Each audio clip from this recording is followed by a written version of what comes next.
বন্ধুরা তোমরা কেমন আছো? নিশ্চয়ই ভীষণ ভালো আছো। আমার রান্নাঘরে তোমাদের সবাইকে অনেক অনেক স্বাগত। তো বন্ধুরা, আজকে আমি রান্না করব সজনে ফুলের চচ্চড়ি। তো এই সজনে ফুলের চচ্চড়ি করার জন্য কি কি লাগবে এবং কিভাবে করব একটু দেখে নাও। দেখো, আমি বাজার থেকেই কিনে এনেছি এরকম সজনে ফুল। তো এখন বাজারে সজনে ফুলটা কিন্তু একদমই অনেক পাওয়া যাচ্ছে। তোমরাও কিন্তু এরকম কিনে এনে এই ফুলটা চচ্চড়ি করে অবশ্যই খাবে।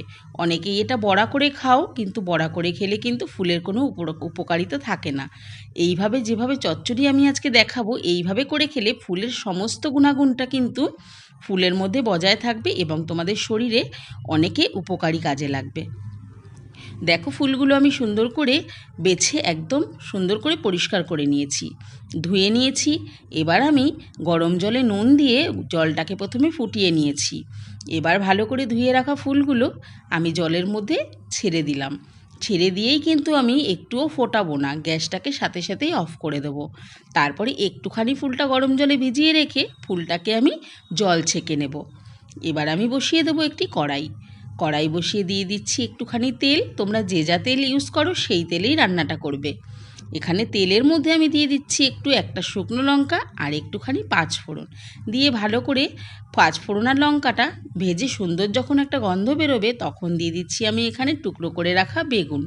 এখানে আমি সাদা বেগুন ইউজ করেছি, তোমরা চাইলে যে কোনো বেগুন এখানে ইউজ করতে পারো।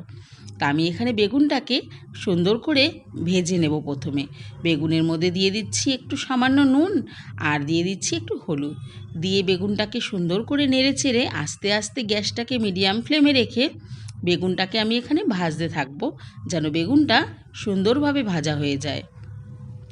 বেগুনটাকে এইভাবে আস্তে আস্তে ভাজতে হবে গ্যাসটাকে মিডিয়াম ফ্লেমে রেখে, যেন বেগুনটা এইভাবে গোটা গোটাই থাকে, একেবারে যেন ভেঙে চুরে না গলে যায়।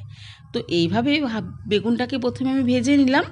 এবার আমি ভাপিয়ে রাখা ফুলগুলোকে এর মধ্যে দিয়ে দিলাম। দিয়ে এবার সুন্দর করে বেগুনের সঙ্গে মিশিয়ে দেব। আমি কিন্তু এখানে কোনো জলের ব্যবহার করব না।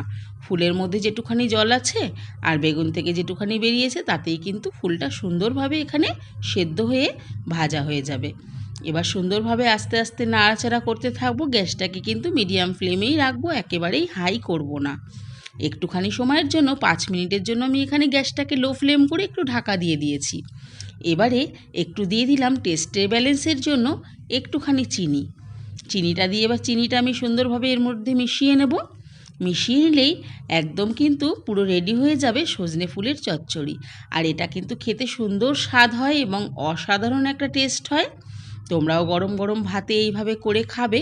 আর অনেকেই তোমরা বলো যে সজনে ফুল তেতো লাগে, কিন্তু নুন গরম জলে একটু ভিজিয়ে রাখার জন্য ফুলের তেতো ভাবটা কিন্তু একদমই কেটে যাবে। এই টিপসটা অবশ্যই যদি তোমরা ফলো করো তাহলে সজনে ফুলের চচ্চড়ি কিন্তু আর তেতো লাগবে না। বাচ্চা থেকে বড় বাড়ির সবাই কিন্তু একদম সুন্দরভাবে খেয়ে নেবে। তো বন্ধুরা, তোমরাও এইভাবে চচ্চড়ি করে সজনে ফুলের খাবে। সজনে ফুল কিন্তু এই সময় খাওয়াটা অত্যন্ত জরুরি। প্রত্যেকের বাড়িতেই এটা মাঝে মাঝে করেই কিন্তু খাবে এবং বাড়ির সকলকে খাওয়াবে। যারা আমার চ্যানেলে নতুন বন্ধুরা ভিডিও দেখছো রেসিপির, কিন্তু অবশ্যই সাবস্ক্রাইব করে দিও এরকম নিত্য নতুন রেসিপি পাওয়ার জন্য। আর ভিডিওটি ভালো লাগলে অবশ্যই লাইক, কমেন্ট আর একটি শেয়ার করে বন্ধুদের কাছে ভিডিওটি ছড়িয়ে দিও। তো বন্ধুরা, আবার আসবো নতুন রেসিপি নিয়ে। ততদিন তোমরা সুস্থ থেকো এবং ভালো থেকো। আর সবাই এইভাবে রেসিপিগুলো বানিয়ে বাড়িতে খাবার চেষ্টা করো। তো আবার আসবো, তোমাদের সাথে দেখা হবে, কথা হবে। ততদিন তোমরা ভালো থেকো।